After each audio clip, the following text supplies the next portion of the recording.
Hey, what is up, everybody? This is Stevie Breach coming to you here today. We are upcoming on the WWE Super Showdown show, coming to you live from Saudi Arabia, which is going to be coming to you live on the WWE Network Friday.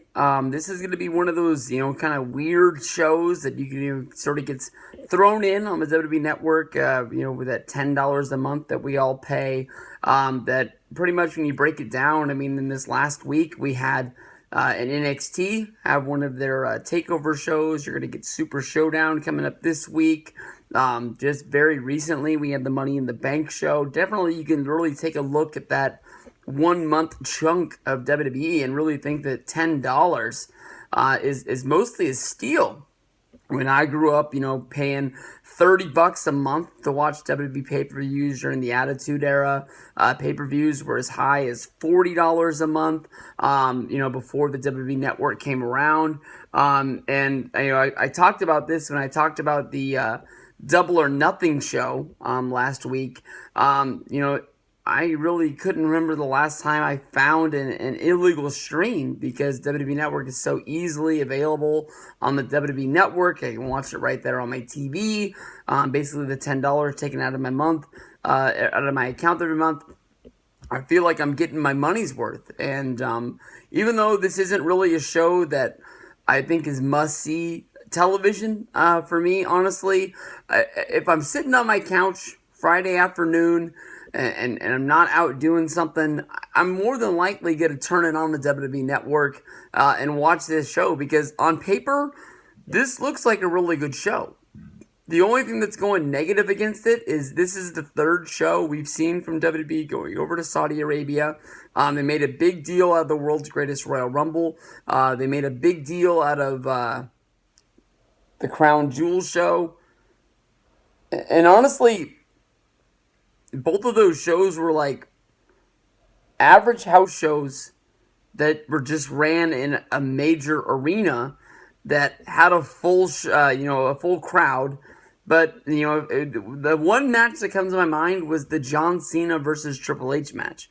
Whereas honestly, it really felt like those guys were just sort of going through the motions. Like this was a 2010 house show, and this is supposed to be hyped up as another WrestleMania, and they just didn't seem like they were going all out for it. I know that there's a lot of travel in order to get to these shows, and it's sort of like they just unpack, do the show, and they're right back on, the plane coming back home. So it's just like collecting this big, huge payday, which is sort of bringing in tons of revenue for WWE to putting them into the new heights of just making tons and tons of money.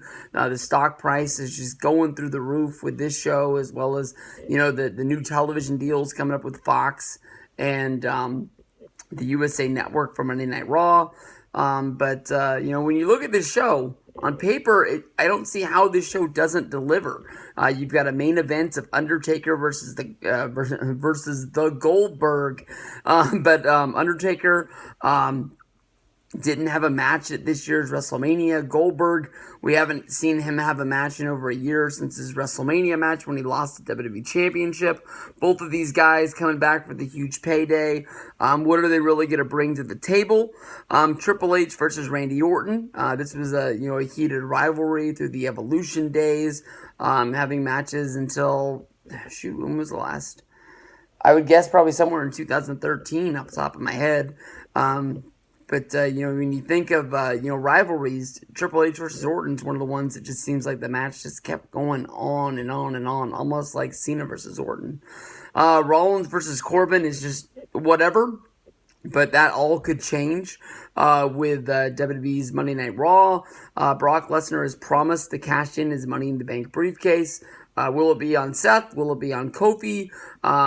Stephanie has sort of stepped up saying that she's gonna be taking repercussions against Brock. So maybe Brock comes walking out there and, decides he's going to cash in. And because of the fact that Brock's been making a mockery out of the Money in the Bank briefcase, making promises that he can't deliver on, and Stephanie feels like people watching WWE are, being, filled with bait and switch.